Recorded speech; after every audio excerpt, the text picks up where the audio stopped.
আসসালামু আলাইকুম, welcome back to my channel. আজকে আমি আপনাদেরকে তৈরি করে দেখাবো চিকেন কোরমা। খুবই অল্প কিছু মশলা দিয়ে আজকে আমি আপনাদেরকে এই কোরমাটা তৈরি করে দেখাবো। যদিও খুব সিম্পলভাবে তৈরি করা, তবে খেতে কিন্তু এটা অসম্ভব মজা হয়ে থাকে।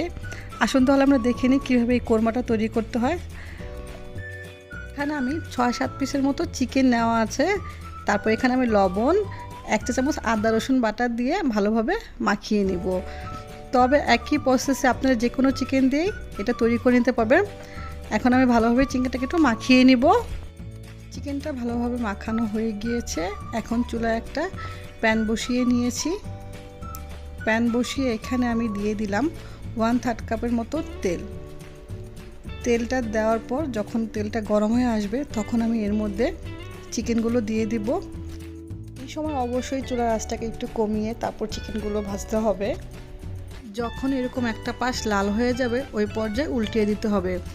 আর এখানে একটা কথা বলে রাখছি, যখন আপনারা এই আদা বাটা দিয়ে আমি যে মাখিয়ে নিয়েছি, আপনারা যে চান এখানে আদা বাটা না দিলেও চলো, আপনারা শুধু রসুন বাটা দিয়েও এই চিকেনটাকে আপনারা মেখে ভাজতে পারবেন।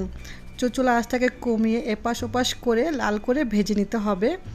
যখন ভালোভাবে ভাজা হয়ে যাবে তখন আমি চিকেনগুলোকে উঠিয়ে নিব।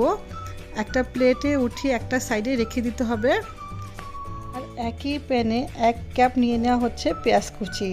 এখন চুলা আঁচটাকে লো মিডিয়াম আঁচে রেখে এই পেঁয়াজটাকে ভাজতে হবে যতক্ষণ না পেঁয়াজটা ব্রাউন কালার হয়ে যাচ্ছে।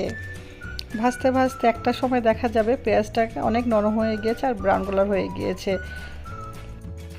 এখন আমি এর মধ্যে গোটা মশলাগুলো দিয়ে দিব। 3টা দিয়ে দিচ্ছি তেজপাতা, আর 4-5টার মতো দিয়ে দিচ্ছি এলাচ, আর 3 টুকরো ছোট দারচিনি।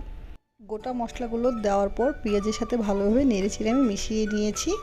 এখন আমি এর মধ্যে দিয়ে দিব আদা রসুন বাটা, 2 টেবিল চামচ আদা রসুন বাটা, আর দিয়ে দেবো এখানে আমি 1 চা চামচ কাঠবাদাম বাটা, 1 চা চামচ পোস্তদানা বাটা। এই সবগুলো দিয়ে আমি এখন ভালোভাবে নেড়েচেড়ে আবারও মিশিয়ে নিব।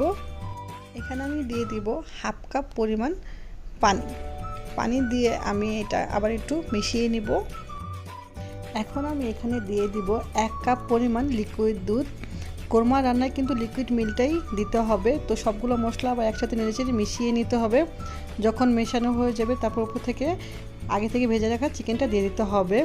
আর এই সময়টা চুলা আঁচটাকে কমিয়ে রাখতে হবে আর সবগুলো মশলার সাথে চিকেনটাকে নেড়েচেড়ে মিশিয়ে নিতে হবে আর ঢাকনা দিয়ে ঢেকে দিতে হবে। ঢেকে 10 মিনিটের মতো রান্না করে নিতে হবে। 10 মিনিট পর দেখা যাবে ঝোলটা অনেকটা টেনে গিয়েছে।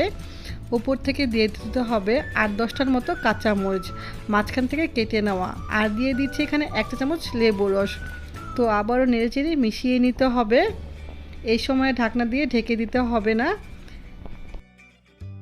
আমাদের চিকেন কোরমা রান্নাটা প্রায় শেষের দিকে। তারপরে দেখা যাবে তেলটা খুব সুন্দরভাবে উপরে ভেসে উঠেছে, তার মানে বোঝা যাবে চিকেন কোরমাটা প্রায় শেষের দিকে। এখন চুলাটাকে বন্ধ করে দিতে হবে আর চিকেনটাকে নেড়ে নামিয়ে নিতে হবে। কোরমাটা এখন রান্না হয়ে গিয়েছে, এখন পরিবেশন করার পালা। এই সহজ মশলায় সেই সাথে অল্প সময়ে এই চিকেন কোরমাটা রান্না করা হয়ে যায়। খেতেও মজার হয়, দেখতেও খুব বেশি সুন্দর হয়।